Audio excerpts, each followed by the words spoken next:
Hello বন্ধুরা, এখন আমি করব ইলিশ মাছের ভাপা।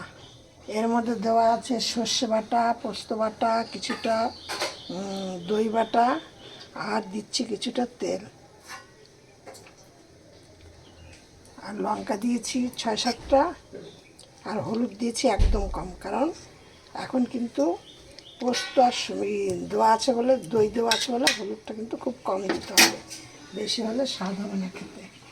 এই জন্য এবার কড়াইতে দেখো, কড়াই গরম না করেই তেলটা দিলাম।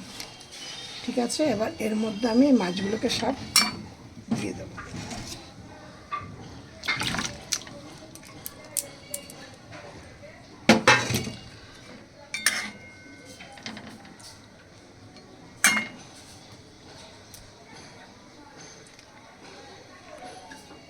দেখো, তোমরা এইভাবে করে তোমরা মাছের ইলিশ মাছ ভাপা করবে, দেখবে খুব ভালো স্বাদ হবে খেতে।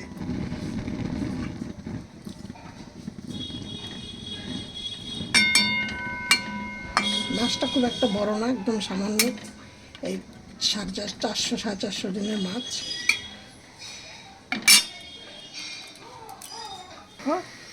মাছটা এবার এইটা গরম হয়ে গেছে, এবার কমিয়ে দেবো, দিয়ে নিয়ে চাপা দিয়ে দেবো।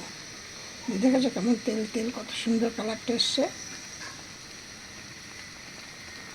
দেখো, এবার মাছগুলোকে উল্টে দিলাম। তোমরা এইভাবে আমার নিত্য নতুন ভিডিও পাওয়ার জন্য তোমরা আমার চ্যানেলটাকে সাবস্ক্রাইব করে অল করে রেখে দিও, নতুন বন্ধু হয়ে থাকলে।